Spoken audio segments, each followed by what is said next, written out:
TV. Oh shit! First cops, now this? Oh man, I'm be a star, son. What's going on, guys? It's SVT Vasquez back at it with another video, back at it with another banger, man. And today we're gonna be talking about Meguiar's 205 polish. And to be honest, I wasn't gonna make another detailed video because the first one,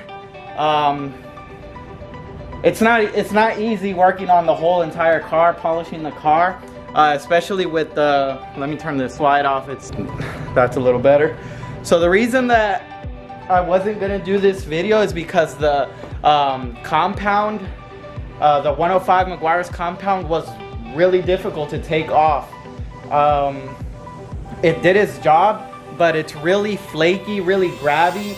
You'll get flakes everywhere, and buffing it off of the paint was a job in itself. And it took me, I want to say 2 days to really complete the whole car all around. I did half one day and then I finished the other half the other day.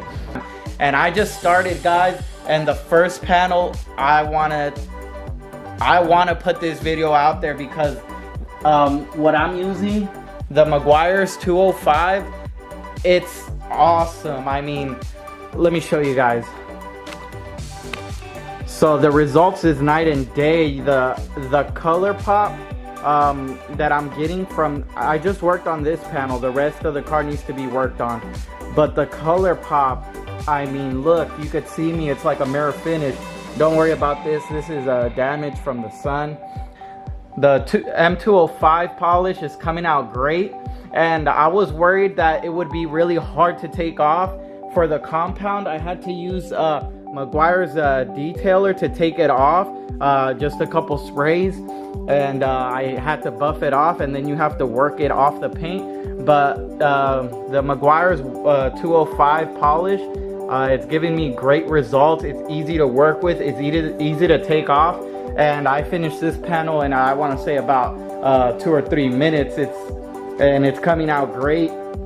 Like I said, I wasn't gonna do a video of the polishing, but it's coming out so good that I want to show you guys how it works. Okay, guys, so I'm gonna work on this panel here. It's been a few days since I buffed the car, and another deterrent for me is that it's been a lot of rain here in California, so I haven't taken the Cobra out. I don't want the paint getting any more water damage than it already has. And if you know anything about black cars, the rain's not really their friend. Any imperfections that there's on the car, on a black car, you're gonna be able to see. My first car was a white Honda, and that paint was awesome. And if it was dirty, just the white color, it would pop so bright that it wouldn't look dirty at times. So it's a bittersweet having a black car because you could see all the imperfections, but when it's clean, this thing looks immaculate. So enough talking, I'm gonna go ahead and get started. Same thing as your compound, you're gonna wanna put the polish on your pad, rub it into the paint, make sure that you spread it out so it doesn't fling everywhere. You're gonna throw the cord over your shoulder so you're not scratching up your paint. Start on the first setting and work your way up. I never go past setting 5, guys. There's no real need to go past that setting.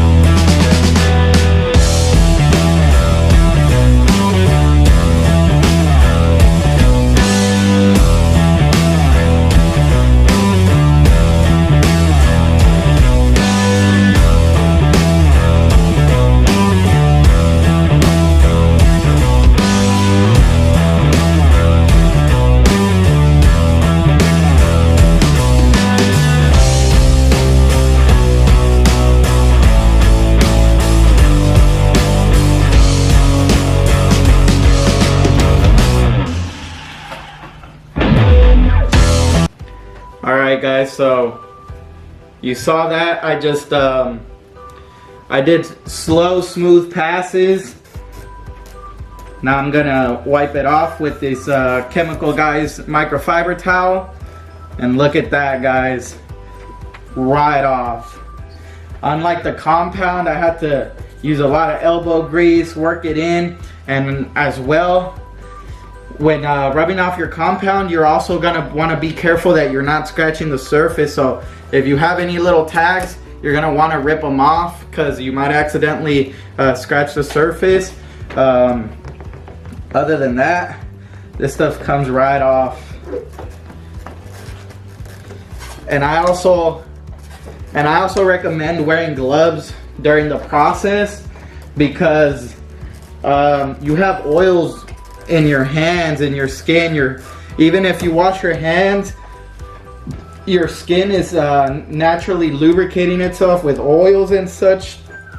So even if you wash your hands, your pores are gonna leave oil all over your paint, and then that might mess up the quality of your work. So I would recommend wearing hands so you don't contaminate the area and you keep it as clean as possible while you're polishing or buffing.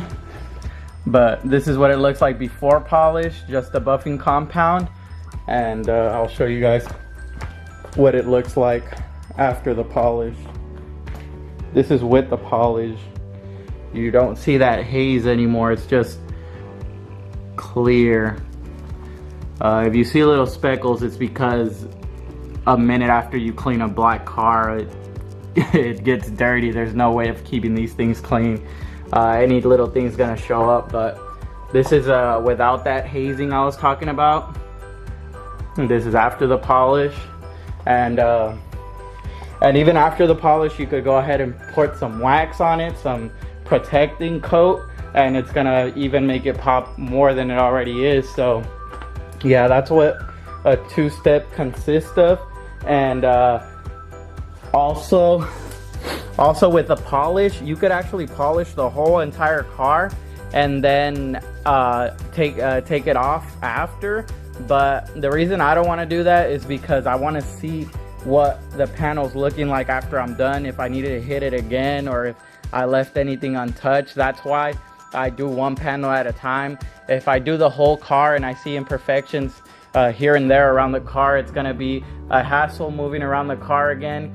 I might as well get it done in the first try. But if you don't have an issue with doing that, you could buff the whole car with polish and then clean it up after. I forgot to mention that. So yeah guys, I didn't see many videos of this M205 polishing compound, and I recommend it for you guys. That even if you have light swirls in your paint, this might be able to do the trick.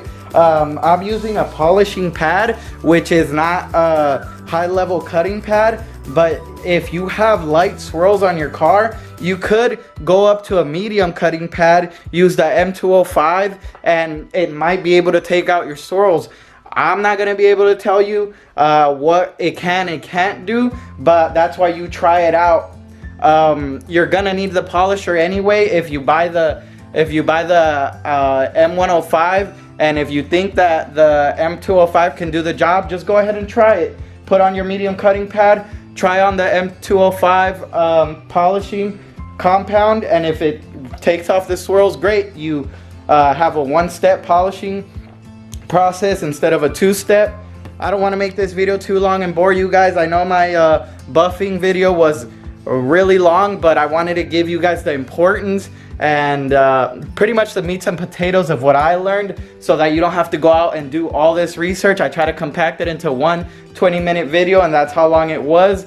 But I'm gonna go ahead and finish the car.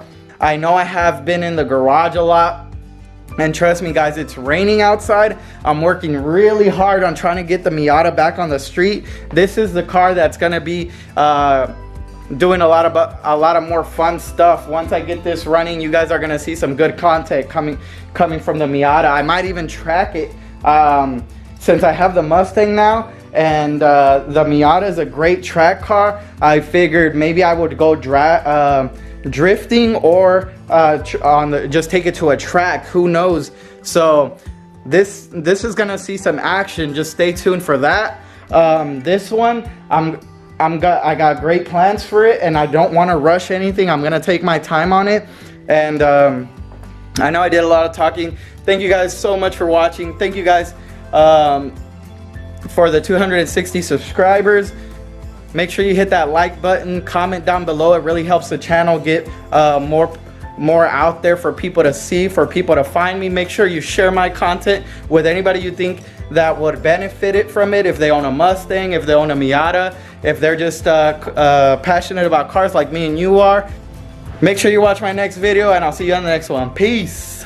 I'm just all about this money. I don't think about no thought. Girl, you don't know about me, so get off my fucking D. Born and raised in the dot. This is real as you gon' see. Girl, you don't know about me, so get off my fucking D.